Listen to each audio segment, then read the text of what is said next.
At the Kewanee Historical Society, we have artifacts, mementos, documents, and photos of Kewanee's past. Welcome to Volume 1 of Around Old Kewanee, where we'll take a look at old photos of Kewanee's past. I'll talk about what's going on in each of the pictures, the location, and a rough time frame. And let's get started with the Wall Dogs mural of the Dreamland Theater, which you've probably seen around town. Long before the internet and television, you could watch a silent movie at the Dreamland. The mural was based on this photo of the theater.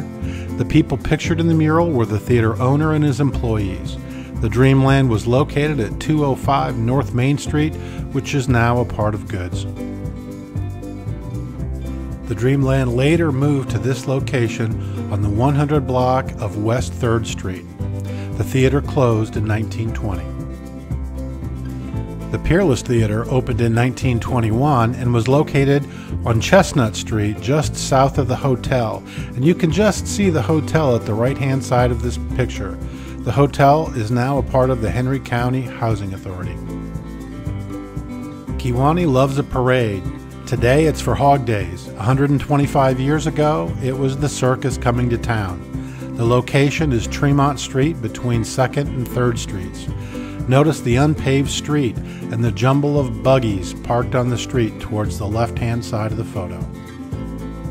And here's another parade. This one dated 1882. This one has Civil War veterans and a small marching band. While this photo is from about 100 years ago, it certainly looks familiar to me.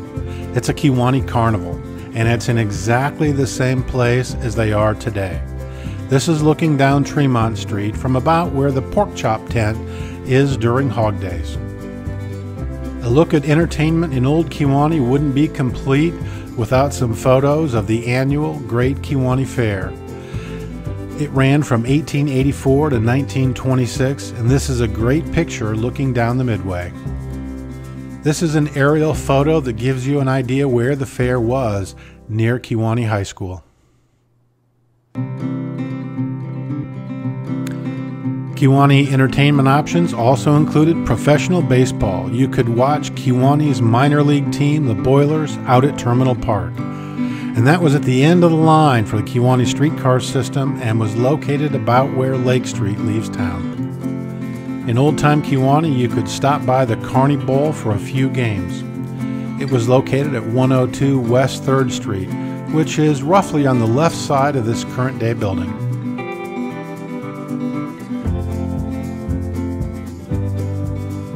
Later, you could stop by for a bite to eat at the Saratoga Cafe.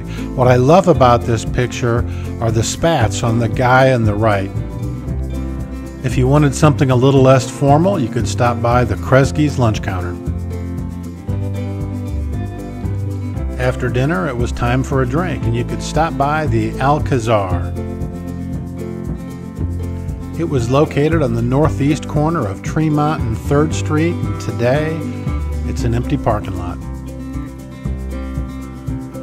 If you needed a cigar after dinner, there were plenty of places in Kewanee to get a stogie.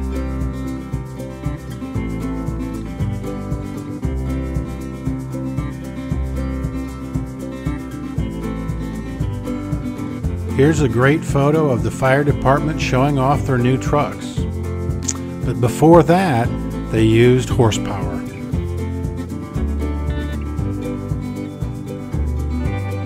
Here's an interesting photo of Kewanee at night in about 1930.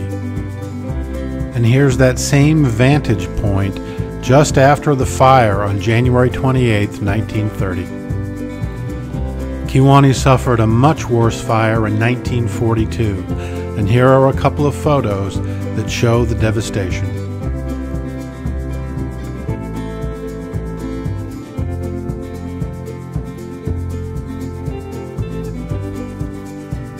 And now for a few of my favorite old-time pictures of Kewanee. The first is the Pettitte and Davis Market, which is now the VFW. What I like about this photo is just how bad the roads are. I can't imagine driving my car on them. The next photo is the Mobil station on the corner of Vine and 2nd Street. And it's interesting to me because in the 70s, it was Chet Lyle's service station, and I had my first job there.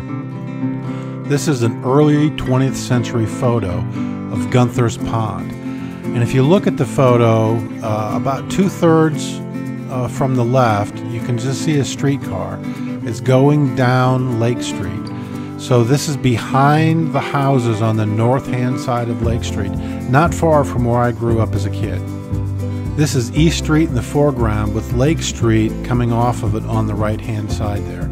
So Gunther's Pond would have been behind the buildings that you see on the left-hand side of the picture. Amazing to me. When I was growing up on Lake Street, I had no idea. And finally, one of my favorite pics of all time of old Kewanee, these guys fixing the streetcar line. It's on Main Street, and you can see the Dreamland Theater just over the shoulder of the guy in the bowler hat. I hope you enjoyed Volume 1 of Old Pictures of Kewanee. Tune in about 2 weeks for Volume 2, and subscribe to my channel so you don't miss it.